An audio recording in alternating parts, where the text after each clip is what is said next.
Hello बच्चों, जैसे कि आप देख रहे हैं कि हम लोग टेंस पढ़ रहे हैं और एक ऐसा चैप्टर टेंस है कि जैसे आप लोग इंग्लिश पढ़ना स्टार्ट करते हो तो टेंस को पहले पढ़ना चाहिए। तो आप देखते हैं कि टीचर्स टेंस पढ़ाने में 20 से 25 दिन तक पढ़ाते हैं, बट उतना क्लियर नहीं कर पाते हैं। लेकिन यहाँ पे क्या है कि हम लोग 2-3 क्लास में, आज ये शायद तीसरी क्लास है आपके टेंस की, 2-3 क्लास में पूरा टेंस ओवर कर देंगे।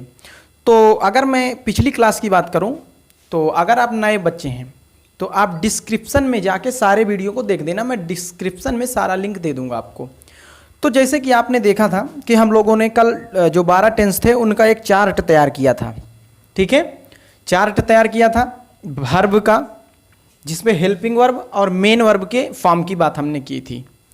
अब और पास्ट प्रेजेंट इंडेफिनिट और पास्ट इंडेफिनिट दो हमने हेल्पिंग वर्ब। तो जैसे आज मैं आपसे पूछूं कि पास्ट परफेक्ट की हेल्पिंग वर्ब, पास्ट परफेक्ट की क्या होती है वर्ब, तो आपको बोलना है कि सर पास्ट परफेक्ट की जो वर्ब होती है वो हैड के साथ वर्ब की मेन वर्ब की थर्ड फॉर्म। पास्ट परफेक्ट क्या होता है? हैड के साथ मेन वर्ब की थर्ड फॉर्म, हैड वर्ब के साथ मेन वर्ब की third form.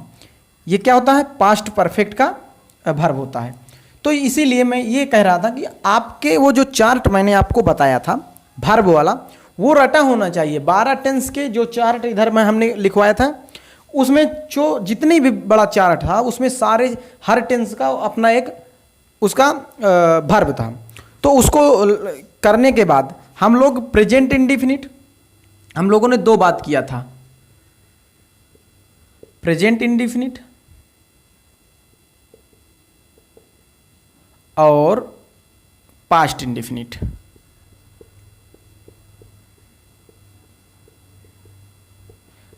Present indefinite past indefinite हमने क्यों बात किया था? क्योंकि जो हेल्पिंग वर्ब प्रेजेंट और पास्ट की दिखा रहा था डू डज, वो निगेटिव वाले वाक्य में काम होता है। अब हमने आपको वाक्य भी कल 3 प्रकार के बताए थे, अफर्मेटिव, इंट्रोगेटिव और निगेटिव। तो यहाँ पे आज हम चर्चा नहीं करेंगे, डायरेक्ट इनका नाम लेंगे। तो आपको क्या करना है कि आपको बच्चे आप लोग पिछली क्लास को जरूर देख लेना, नहीं विश्वास कर लो कुछ समझ में नहीं आएगा। ऐसा नहीं है भाई, समझ में आएगा। देखें इधर प्रेजेंट इंडेफिनिट, इसमें मैंने क्या बोला था? जब प्रेजेंट इंडेफिनिट में आपका जो सब्जेक्ट होगा, ये सब्जेक्ट या तो सिंगुलर होगा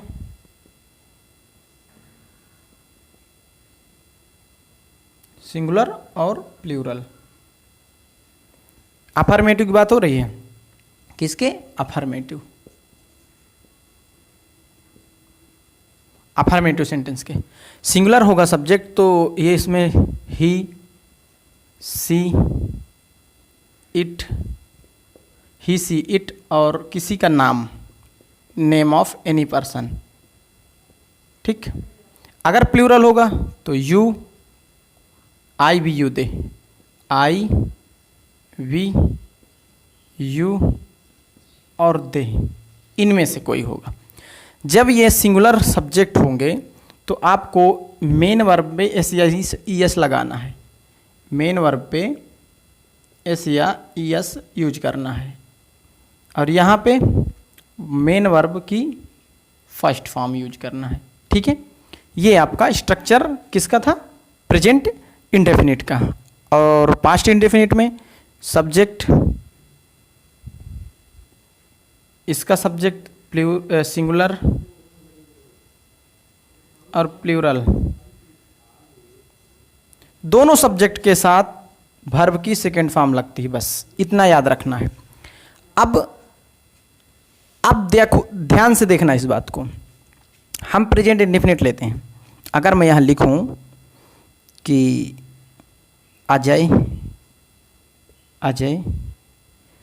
रोज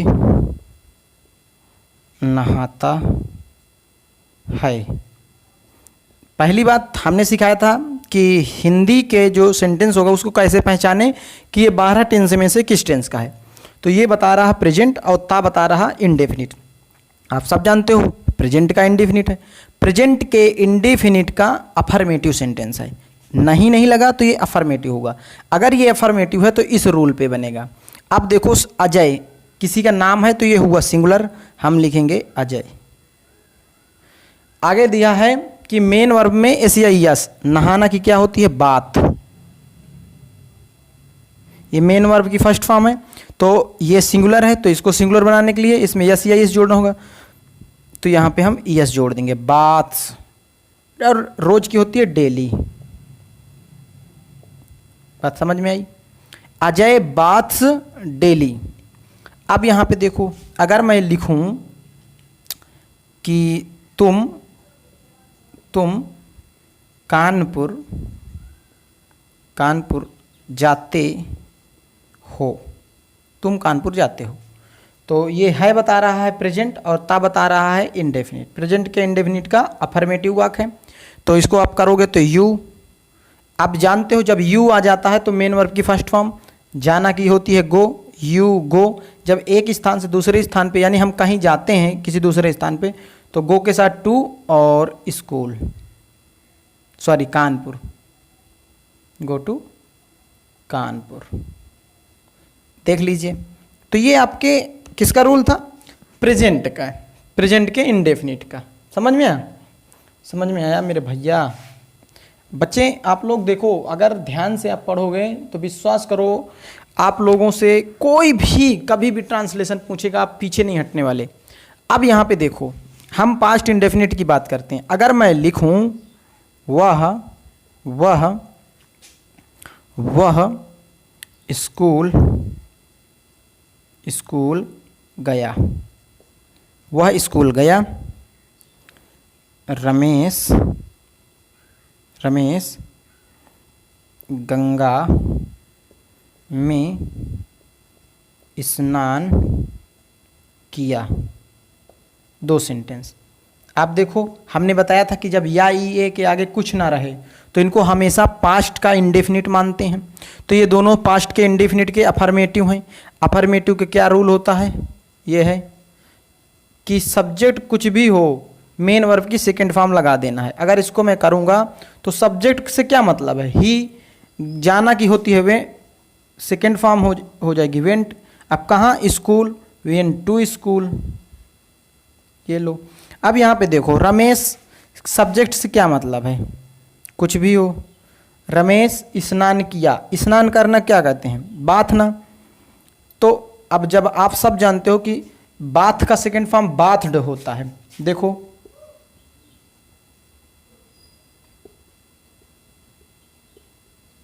सेकेंड फॉर्म होता है वी2 बाथड। तो आप सब जानते हो रमेश बाथड कहाँ, नदी में, तो इन द रिवर। ये लो, आप सब जानते हो ये चीज़ें। तो ये हमने डील कर लिया था, ठीक है। आज हम इसके ऊपर ही बात करेंगे, इसके आगे की बात करेंगे।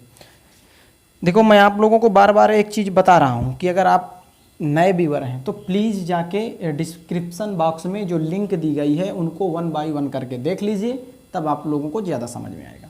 अब हम सिर्फ आज टेंस को यहाँ पे करेंगे। जैसे कि आपने देखा था कि पहले क्लास में हमने टेंस को पहचानना, हिंदी में टेंस जैसे दिया जाए, सेंटेंस लिख दिया जाए तो कैसे पहचानेंगे। दूसरी क्लास में हम सारे 12 टेंस की वर्ब को पहचान लिए। अब तीसरी क्लास में अब हम सीखना जानने जा रहे हैं, कैसे सीखेंगे। देखो, अगर मैं लिखता हूँ कि मोहित आगरा नहीं गया। मोहित आगरा नहीं गया। अमर अपना काम या कार्य पूरा नहीं किया। ठीक, एक ये। और दूसरा हमने लिखा शिवानी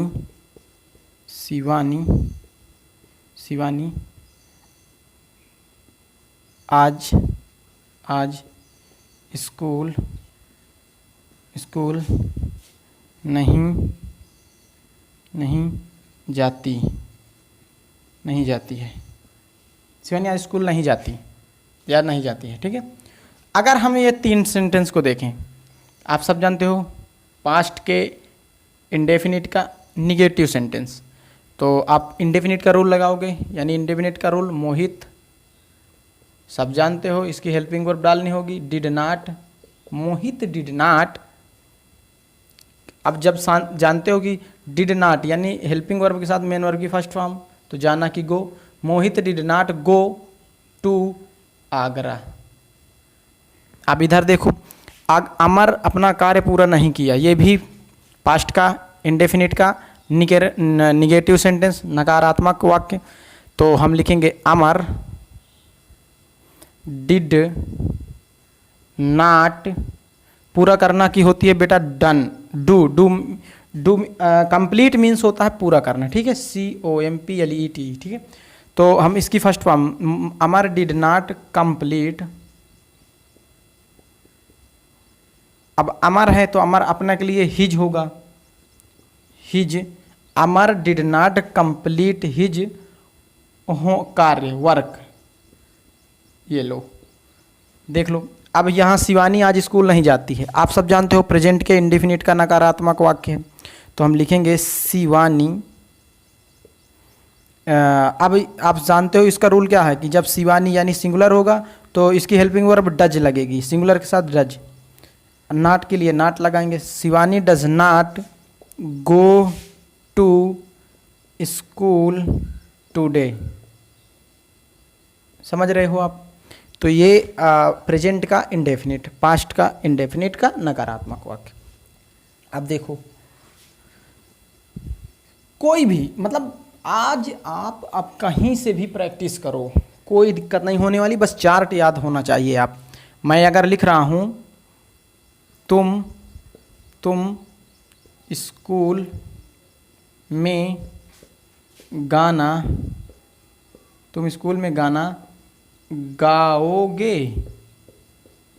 अब ये लो गाओगे, फ्यूचर का इंडेफिनिट, हम बोलेंगे यू, क्या होती है फ्यूचर इंडेफिनिट की, you will, first form sing a song, कहाँ पे, इन द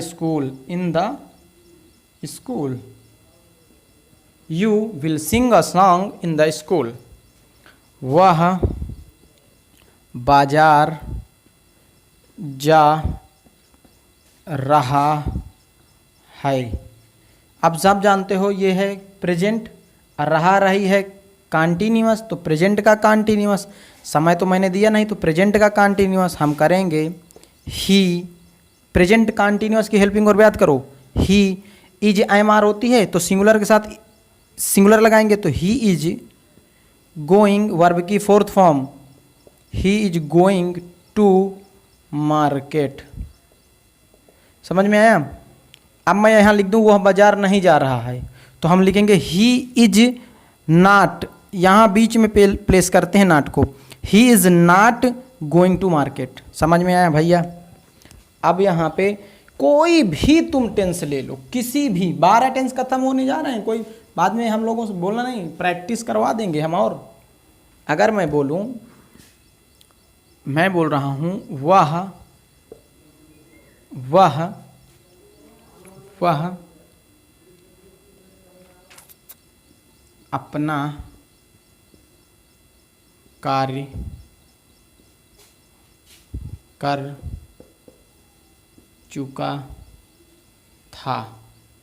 अब ये चुका था बता रहा है पास्ट, लेकिन चुका बता रहा परफेक्ट, तो यहीं से पहचानो पास्ट के परफेक्ट का टेंस है। अब इसमें पास्ट के परफेक्ट की हेल्पिंग वर्ब क्या होती है, हेल्पिंग वर्ब होती है हैड और मेन वर्ब की फोर्थ फॉर्म।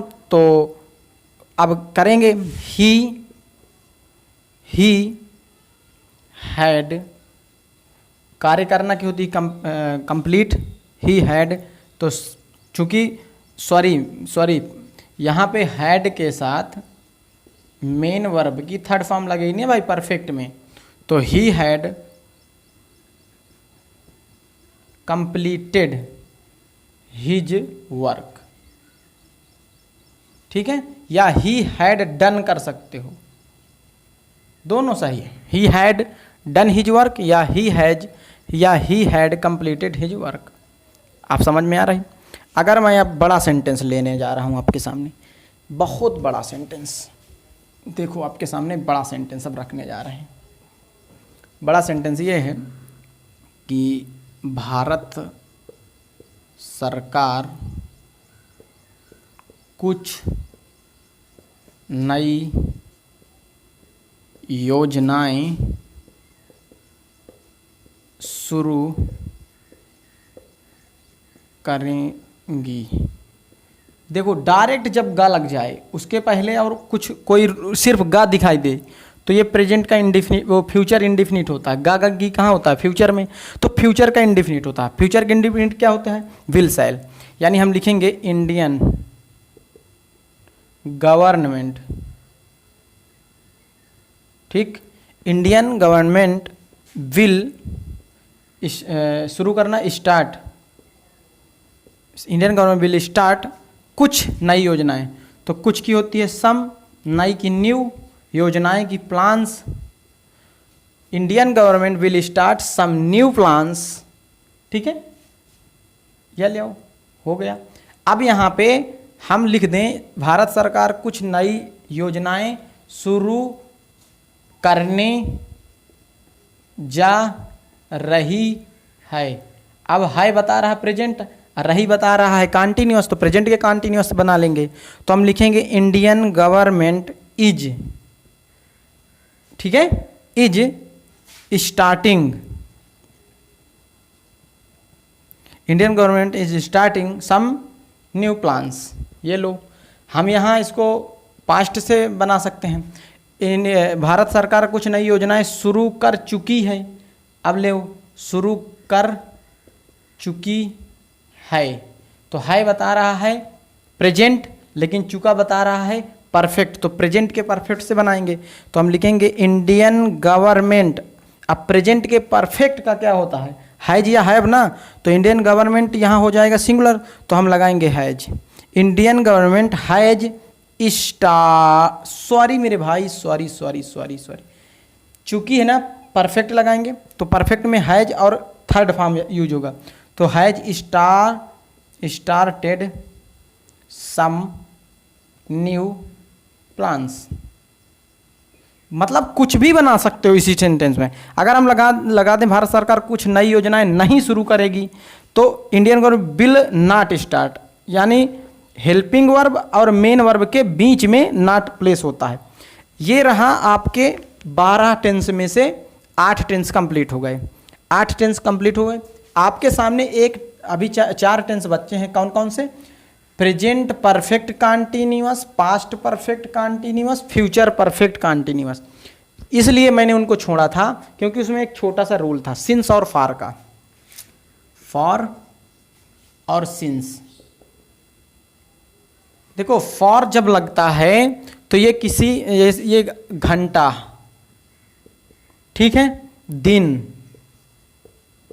महीना, साल, महीना, साल, या तो आपके सेंटेंस में ऐसे लिख के आ जाए कि लंबे समय से,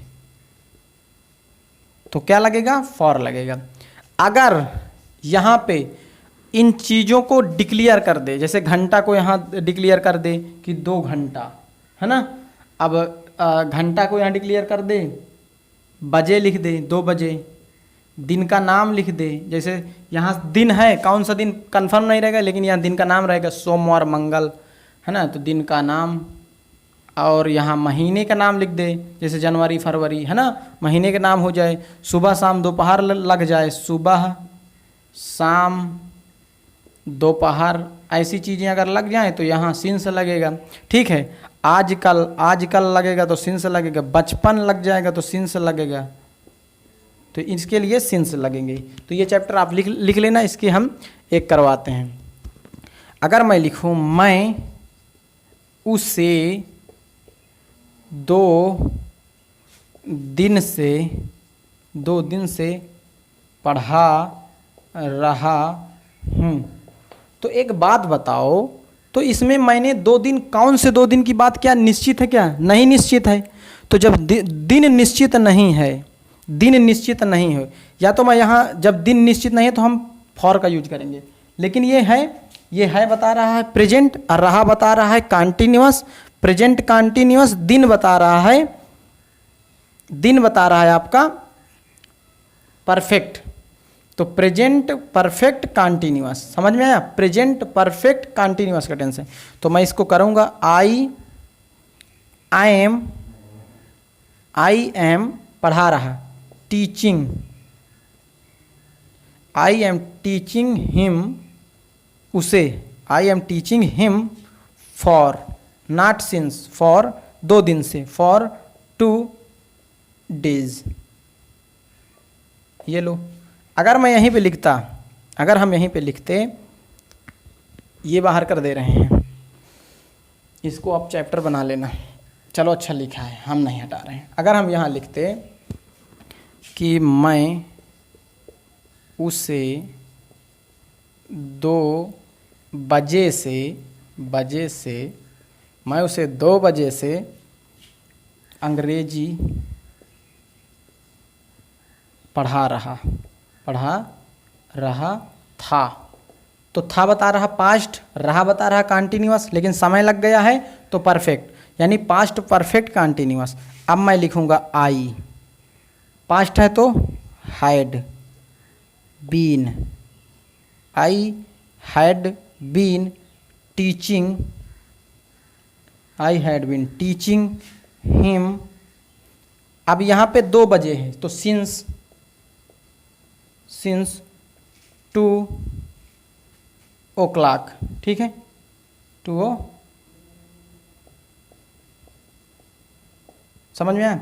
इसके पहले जो मैंने लिखा था, मैं उसे 2 दिन से अंग्रेजी पढ़ा रहा हूँ, तो उसमें होगा मेरे भाई आई एम मैंने लगा दिया था, सॉरी उसके लिए। हम लिखेंगे I have been teaching English, teaching him English for 2 days, ऐसे होगा। सॉरी, वहाँ पे हमने आई के साथ आई एम डाल दिया था, जो कि गलत है। आप परफेक्ट का रूल देख लीजिए, फॉर सिंस लगाना था, इसीलिए मैंने परफेक्ट को कल नहीं बताया। बस अब आप प्रैक्टिस करिए, कहीं से भी प्रैक्टिस करिए, फॉर सिंस को याद रख के प्रैक्टिस करिए। और जो मैंने चार्ट दिया था, याद रखना, उस चार्ट को आपको पूरा का पूरा चार्ट पूरा याद कर लेना है। आपके 12 टेंस कंप्लीट, आपके मैंने 3 क्लास है या तीसरी क्लास है, हमने 12 के 12 टेंस कंप्लीट कर दिए। ये तो हुआ हिंदी से इंग्लिश को ट्रांसलेट करना। अब हम जो नेक्स्ट वीडियो हमारी आएगी वो रहेगी इंग्लिश से हिंदी को पहचानना, जो महत्वपूर्ण होने वाली है। यानी एक इंग्लिश के सेंटेंस आपको दिए जाएंगे, उसको हिंदी में करना है। तो रूल तो सेम रहेगा भाई, रूल तो बदलने वाला नहीं है, बस थोड़ा सा ध्यान रखना है। तो आई होप कि अच्छा लगा होगा आपको। तो मिलते हैं नेक्स्ट वीडियो में, तब तक के लिए जय हिंद।